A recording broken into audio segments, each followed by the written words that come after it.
Hey, a quick note before we dive in. For the first time ever, I'm running a cohort of Career Reset, my group coaching program. I know that job seekers benefit from a community that gets it and a guide who understands this market. This May, we'll all start the program together. You get instant access to the full curriculum when you join, and live coaching kicks off Monday, May 4th. If you want to get a feel for it first, I'm hosting free Ask Me Anything sessions every Friday until we start. In our first session, I answer your questions on LinkedIn, resumes, interviews, consulting jobs, and how to stay current on AI. Register for the free Friday workshops at erikaparkerprice.com/AMA. Okay, now let's get into the episode. If you have a high stickler tendency, the job search can be very frustrating because it worked for you last time and now it's no longer working. If I can't do it perfectly, I'm just not going to do it at all. If you're job searching right now, you're in the right place. Welcome to Land Your Next Job, the show that helps you move from ghosting and rejection to interviews and offers. I'm Erika Parker Price, a certified career coach with a background in tech who has spent nearly a decade helping professionals land roles at companies like Microsoft, Google, and mission-driven organizations. Each week, I share what's actually working in today's job market, from LinkedIn and networking to how AI is reshaping hiring. You'll get clear strategies and inspiration so you can run this marathon without burnout or guesswork. Follow the show and let's land your next job together. Hi, and welcome to our next PQ Saboteur episode. Today's focus is going to be on the stickler.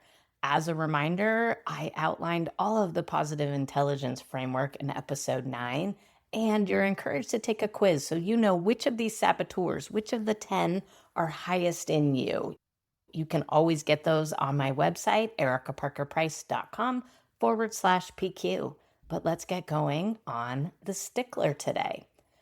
Somebody who is high in the stickler tendency is what most people would refer to as a perfectionist. They have a strong need for order and organization, and we're going to start, as we always do, talking about how that is a good thing. Because even though this is a saboteur, it can also be your superpower. I think of people with this tendency, and I try not to ever refer to people just by this because it's not your identity. I don't talk about people as he is a stickler. It's somebody who has a high tendency in this. I think of them as people that have the highest of ideals and standards. They are principled. They bring organization and order into what is naturally ambiguity and chaos. They're very direct and they're very discerning. And they are the person that you want to tell you exactly what is going on.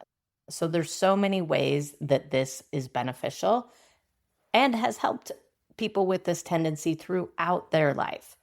If I were to describe somebody who has this tendency more broadly, I'd say they're the person that is always on time and, quite frankly, a little bit irritated that others aren't. They have a strong need for self-control and self-restraint, but they tend to have a hard time seeing that others don't follow the rules to the same level that they do. They also have a tendency to be highly sensitive to criticism.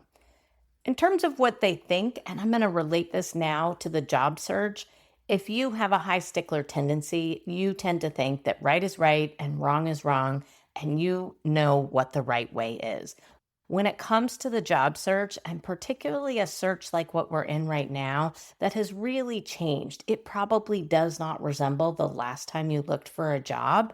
It can be very frustrating because you thought you knew the right way to do this. It worked for you last time, and now it's no longer working.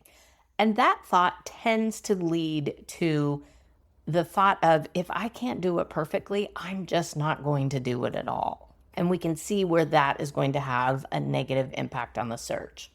It can lead to feelings of frustration and disappointment, both in yourself and in other people.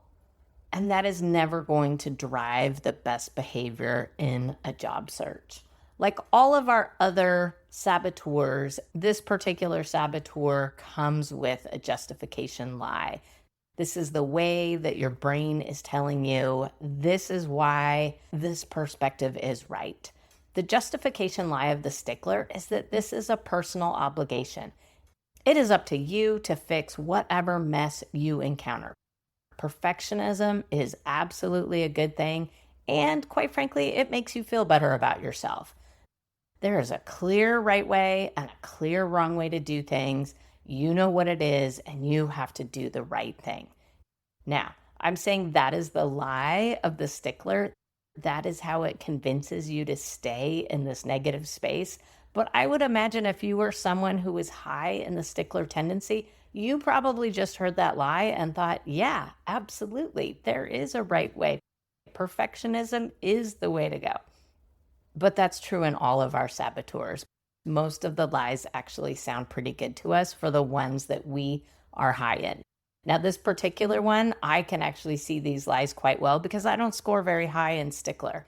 And I have a funny story where I was presenting this and I was using some of the slides that came from the Positive Intelligence Organization. And they have these cute little icons to go with each of the 10 saboteurs. And I was presenting off this slide that had all the icons, and a lot of them were things I could understand. The judge, for example, was wearing clothing that made them look like a judge, and I could understand that. The stickler, when I presented it, I said, it's funny, I don't even know what that picture represents. It was a person with scissors, and there were some straight lines, and it was an animation, but I really didn't know what it was. One of the people in the chat of my webinar said they're trying to cut the grass blade by blade to make it exactly even. And I thought, wow, that's the perfect example of how I couldn't even see this picture to understand what the stickler was doing in that example. We haven't talked about my highest ones yet, but we will be getting to them later this week and next week. Back to the stickler and this perfectionism, the lie of the perfectionism and how that is the only way to be, how that shows up in the job search. One of the ways that I have seen it show up most strongly is when there's a change in things like cover letters, for example. That was the first trend that I talked about when I started this podcast last month, was how cover letters are dead. Now, some people are still requiring them, and hopefully if they're requiring them, they are actually reading them. But the optional cover letter, I don't know anybody who's ever gotten feedback on the cover letters that they've written. I don't know anybody who has actually been invited in for an interview and been told it was related to that. Somebody who is high in the stickler tendency and you believe that that cover letter has always been your best way of representing yourself, it is going to be very hard to let that go. And so that's where the impact to yourself and others comes in.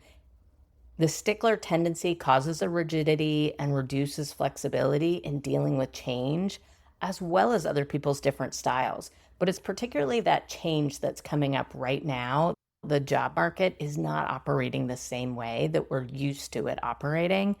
And that change is really producing negative thoughts for people that have this tendency.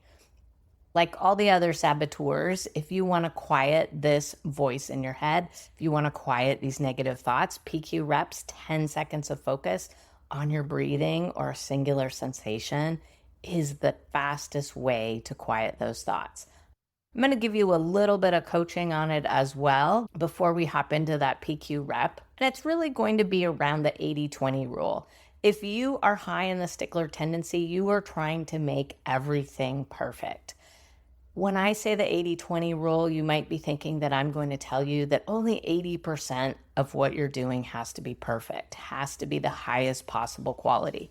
I'm actually going to flip that on you, and this will probably surprise you in that I say that only 20% of things have to actually be that highest possible quality. And there's a whole lot where good enough is just good enough.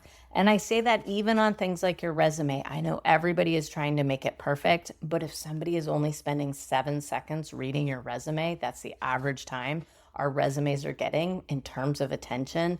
What is that extra perfection doing for you? In general, they're not doing very much, and they could be better spent in other areas of the search, particularly connecting with other people. So that would be my suggestion for somebody who is high in this tendency. Beyond doing the PQ reps is to pay attention to where is it most important that you apply this perfection. I know you will get satisfaction out of doing things to that perfect level, but the suggestion here, and I'll make it gently, but the suggestion is that it is holding you back if you were applying that same level of perfection across the board. Before we close out for today, I am going to lead you through a PQ rep. I have told you this is on our breathing and all 5 of our senses. It's a little bit of a risk to focus on our sense of smell because not everybody will have something that they can practice with right now. But I'm going to guess that a lot of you have access to either a beverage that you're drinking that may have a scent to it or something else nearby that you can sniff. It can be a flower. It can be the soap that you wash your hands with. Go ahead and find something that you can smell. And I just want you to start to notice all the different ways that we can do this PQ rep. I think breathing's always the most accessible, but this one can be fun too. Go ahead and grab something that might have a strong aroma. It can be your cup of coffee. I have my cup of tea right here. And I want for the next 10 seconds for you to just go ahead and inhale that scent. Go ahead and take a deep breath in through your nose, just paying attention to how that scent feels in your nose. Is it sweet? Is it strong? Is it floral? Is it pungent? Take another breath in. Okay. That PQ rep is all that you need to shift your focus.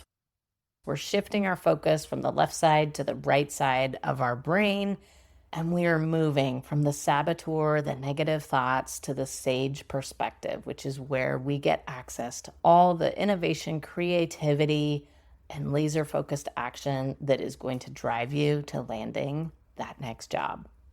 Thank you for coming along on this journey of positive intelligence with me. Tomorrow, we are going to be talking about the pleaser saboteur. If you haven't taken the quiz yet, erikaparkerprice.com/PQ. See you tomorrow. That's a wrap for this week on Land Your Next Job.